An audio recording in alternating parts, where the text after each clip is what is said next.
thinking and relating, and we're expecting that of you, this community of men.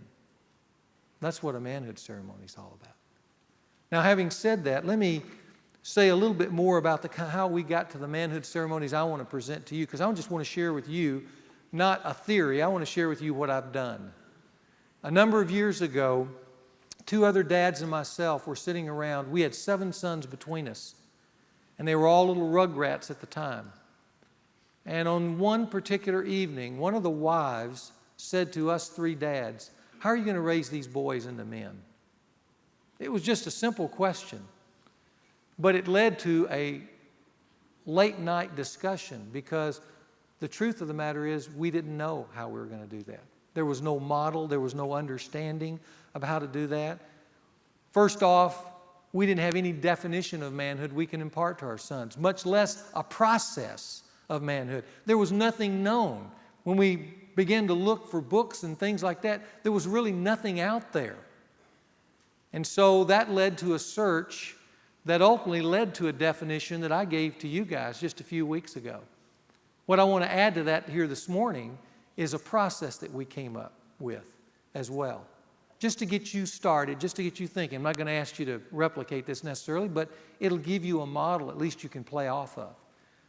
Because a few summers later, I was over in Europe on a missions trip in Poland, and part of that time we had to kind of explore that magnificent country, and we went to different castles and that are there in the country, and I began to be interested in castles and knights and medieval times and began to read on it. And lo and behold, what I discovered is that knighthood is a lot like a process to manhood.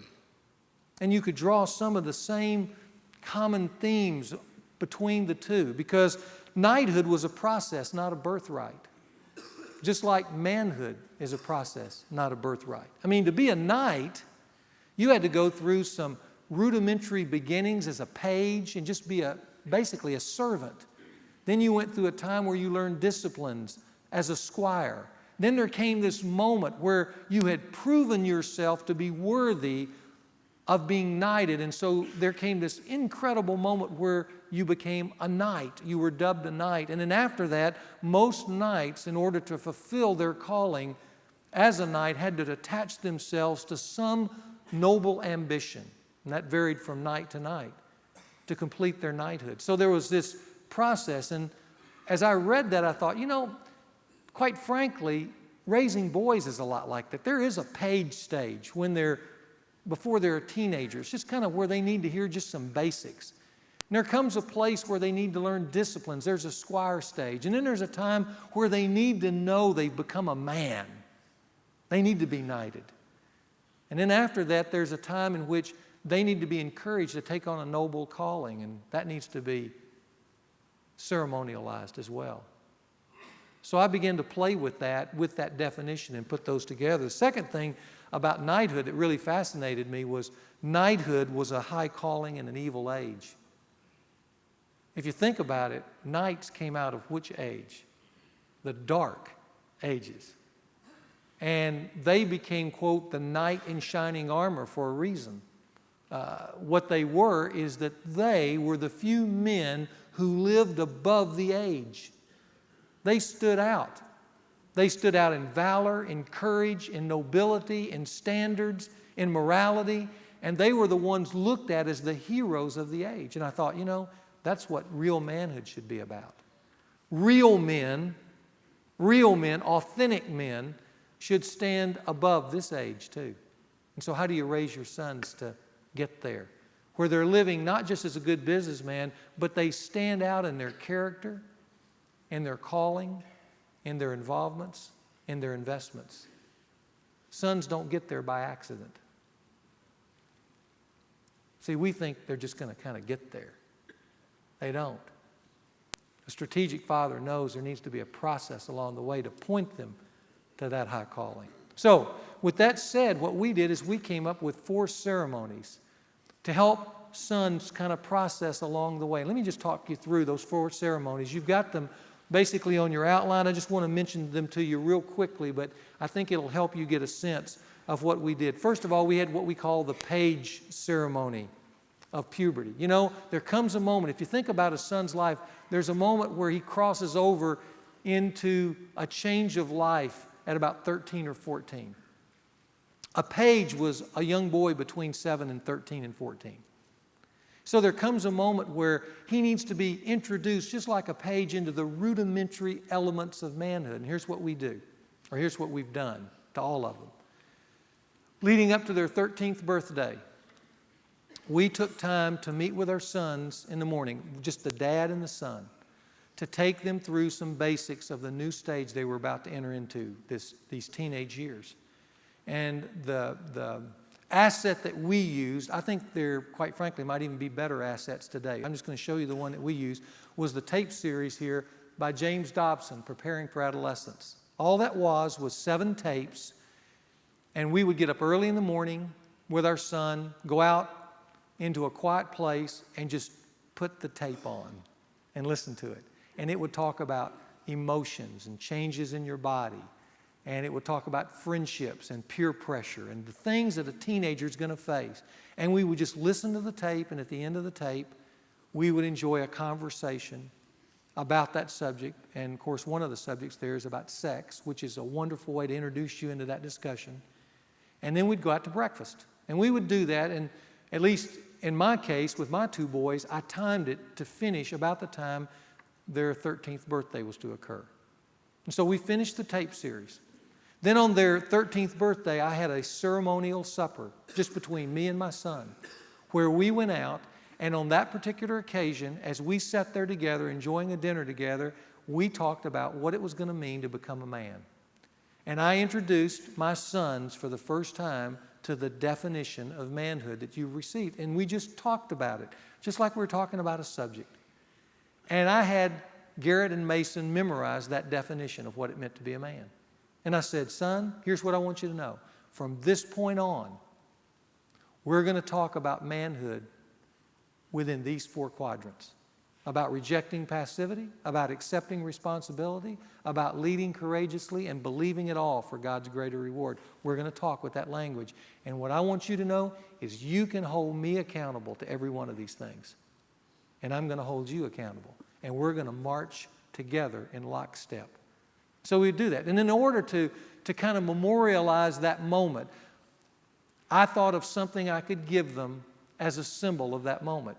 In the case of my older son, Garrett, I gave him an autographed picture of Larry Bird that Larry Bird had signed. And the reason is because when he was a young boy, we watched the Lakers and the Celtics every Sunday afternoon. And he loved Larry Bird because of his tenacity. And I told him, I said, this is a good symbol of what it's going to take for you to become a man, this kind of tenacity. And that was kind of his symbol. In the case of Mason, I gave, because he loves gadgets, I gave him a gold compass.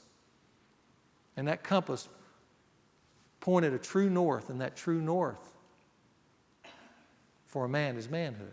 And that was their little symbol. And then there in the restaurant, I reached across the table and I prayed for him, laid my hands on him and just prayed for him.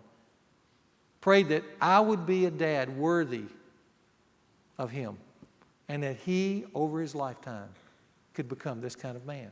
Now, that sounds like a simple thing, and it was a simple thing. But did you know we still talk about that evening?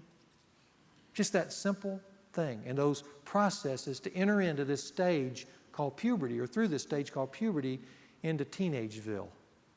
Here's the second ceremony we did along the way. I call it the squire's ceremony of leaving home. On the time he was going to leave to go to college, after high school graduation, we had what I call a gathering of dads. We took that son out to dinner, an evening together. And during that evening, as we 3 dads sat around the table, we talked to the son about this new adventure he was going to embark on leaving home.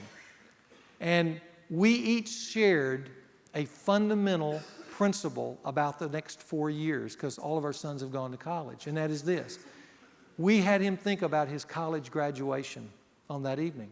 And we shared about how we went to college, and we shared about the mistakes we made and the foolishnesses that we invested ourselves in that ended up with 0, and then the things that we did well. And then we pressed him on 3 points: that he would finish college with good grades, with good friends, and a robust spiritual life.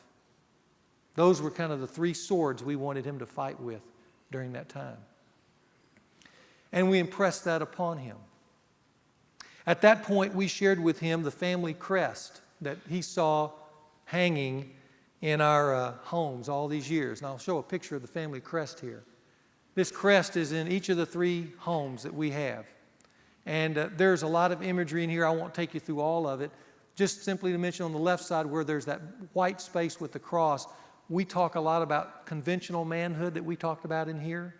And we said you have to die to that. That's why there's a cross over it. If you look on the right side, that symbol on the right side should mean something to you because you should have it on your rear view mirror. It's the definition of manhood. And then those 3 swords represent the 3 families and the truths that the men of this family would continually give their sons until they themselves became a man. And of course, we had imparted those truths, some of them, to that son that night in this leaving home kind of stage. Now, we have this big dinner. It's an elaborate dinner with the 3 dads, and when we finish, we all go to one of our homes where the wives and everybody, the daughters and the younger sons are all waiting, and we have just a party together. And at the end of that time, all of us gather around and put that son in the middle, and then everyone prays over him in order to commission him into this new season of life called college. That's the second ceremony. Then there's the third ceremony. And that third ceremony is what I call the night ceremony of college graduation. It's when he finishes college. And by God's grace, all of our sons have, and the few remaining will. But a night had this magical moment where he joined the round table. And so on this particular occasion, it's somewhat like the previous one. It's an elaborate dinner, except it's not just the dads who are at the dinner, it's the other sons who've become men. They joined the dinner as well. And again, there are truths that are imparted on that particular evening. Wise words are spoken. And then at the end of that particular moment, there comes the moment this son has waited for because he's seen the others. And that is, we take a moment where he is given a gift. He opens it up. It's the same gift for every son. In it is a ring, this ring. And this ring is the family crest embossed within that ring. And when that ring goes on his finger, that's the moment.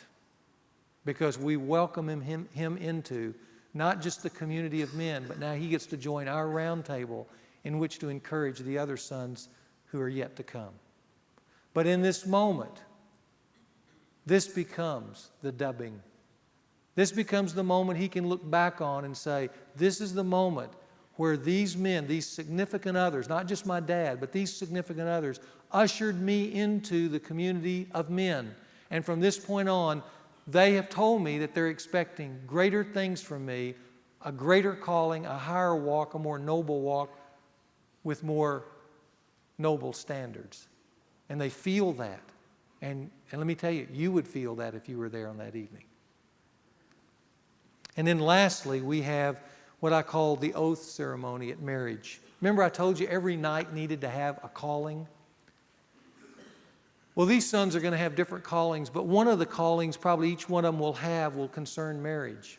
And so we have one final ceremony, and it's at the rehearsal dinner of the marriage. And we've done this on a number of occasions. We've had wonderful weddings and stuff like that, whereas men, we've been able to participate. But on the evening, you always have this rehearsal where everybody's having this gala and sharing things. After their friends have shared, the 3 dads stand up with this son and his bride-to-be. And what we do in a public way is we tell this young man's story that we've been involved in since he was a pre-teenager. And things that we have admired about him. And things that we love about him. And his dad gets to share publicly again how much he loves his son and is proud of his son and the things that he's good at in front of this great host of friends and family. And then one of us tells kind of the story of growing into a man and rehearses that moment where he became a man. But at this point, we are there just to make one final statement about calling, because the next day he's going to be married, and that's a noble calling. And we're expecting great things from him in that calling. But on this moment, in front of his friends, we want to remind him of something. And that is that he made a promise to us first. even before he's going to make a promise to this young lady. And that is, he promised us that he's going to reject passivity and accept responsibility and lead courageously and expect the greater reward, God's reward. He promised us, his men, his few, his very few, but his band of brothers, he promised us that he would do that for a lifetime. And we want him to know in front of friends and company that we're going to hold him to that, as well as this noble calling by which he's been called. Now, at that moment, what we present to him is this. He gets his own crest. And this is exactly what he gets, to hang in his home so that it'll sit there and remind him. It'll be that silent reminder, that symbol. The next day he'll get a ring, but on this night he gets a crest. And that crest is to remind him of this calling to manhood of which he's now a part of, and yet he still has to fulfill in his own dig, because he's got to dig now and dig deep. So these are the ceremonies that we perform with our sons in calling them. Now, you may say, gosh, that just overwhelms me. But here's what I want you to hear. These are just 4 moments along the way. We're talking about over maybe 20, 25 years. There are these 4 moments that any dad in this room could invest in a son. And let me tell you, it'll be some of the finest moments of your life if you do it. There are some of you here, as I've had after this particular session, who would come up to me and they'd say this to me. They'd say, gosh, I wish I'd have heard this 20 years ago. My son's 30 years old. What do I do now? Let me tell you, it's never too late. It's never too late. Now, you may not be able now to go back and do the kind of ceremonies that I've just talked about, but listen, there's a whole world of creativity out there. But wouldn't it be a wonderful thing, even with a 30 or 35-year-old son, for you as a dad to say, you know, I've never told my son, you're a man. So why not come up with a weekend, just you and your son? Go out and do something. Maybe it's a great sporting event, or maybe it's a little mini weekend just to be together where you share with him things that you've learned about life, but you give him the hand of manhood. And you say, son, I just want to recognize to you that you're a man, and I'm proud of you, and I love you. Just that moment could mean everything. Then there's some of you who've got little rugrats running around, and you don't need to employ all this stuff on them right now, but let me tell you, this is a great time to start thinking about how you're going to call them to manhood and to come up with some creative ceremonies of your own. I have been absolutely amazed at dads who've heard this talk. They have done ceremonies that have gone way beyond anything I just shared with you. Ours are fairly simple, to tell you the truth. We have guys who've taken their sons on these amazing wilderness adventures, and along the way, as they're walking through the woods, you know, all of a sudden, up ahead, granddad steps out of the woods and says, son, why don't you join me in the journey to manhood? And then they walk along the road, and all of a sudden, the guy's coach steps out of the woods that coached him, says, join me in the quest for manhood. Then some of his friends, and it becomes this elaborate celebration. They get to a cabin, and there's this feast set up where they celebrate that young guy into manhood. You can do all kinds of things. I just want you to encourage you to think about this. Men are not born. They're made. And somebody's got to get them there. And I want you guys to hear me say, we need, in this age, in this dark age in which we're living, we need knights, guys who live above the age and point the way to others of a high and noble calling. Years ago, during this session, one of the guys who were sitting out there had just gotten married to a woman who had been divorced and had a 19-year-old son. So when Dale Kinsler married Jimma Lee, he inherited a 19-year-old young man named Chris Lott. And he came up to me afterwards and he said, you know, I'd like to do something for him. I don't know anything about a blended family. This is going to be a new journey. And by the way, it was. There were a lot of digs. But as he continued to reach out to Chris and try to bridge that gap and the hurt of the past, Chris began to respond. And then later on, Dale Kinsler set up a fairly elaborate ceremony in the Ouachita Mountains to do with him and some other dads and their sons, where they initiated them into manhood. They had a big campfire where they had the kids write down, all the things of what it meant to be a boy, and put it in an envelope and threw it in the fire. And then they talked about manhood, and they took hikes and stuff. And then on the final night, they came back and they presented them with a plaque that called them into manhood. And on it was 1 Corinthians 13:11. It says, when I was a child, used to think as a child, act like a child, reason as a child. But when I became a man, I gave up childish things. And they had a ceremony right there where Dale called Chris into manhood and said, I want you to join my legacy of manhood. It was a great, great weekend for them. Months later, on Father's Day, Dale received this letter from Chris Lott. I want to read you the letter. Dear Dale, I know I wasn't born your son, but by God's amazing grace, He has made two separate families one. And I thank Him every day for that. I want more than anything for you to know that I'm thankful for you. I'm thankful because you came along and loved my mom with all your heart. You changed her life, and you changed mine. I know your legacy isn't over, but you have already started a legacy in me, whether you know it or not. In your life, you've taught me what it means to be a godly man, and I know I'm not finished learning.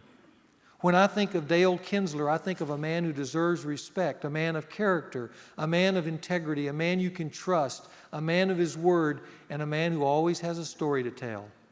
In all, when I think of you, I think of a man who is committed to God. I'll never forget our camping trip in the Ouachita Mountains, when you affirmed me as a son and as a man. Someday, when and if I have a son, we'll go on a camping trip just like that. And then you and I can induct him into our legacy of manhood.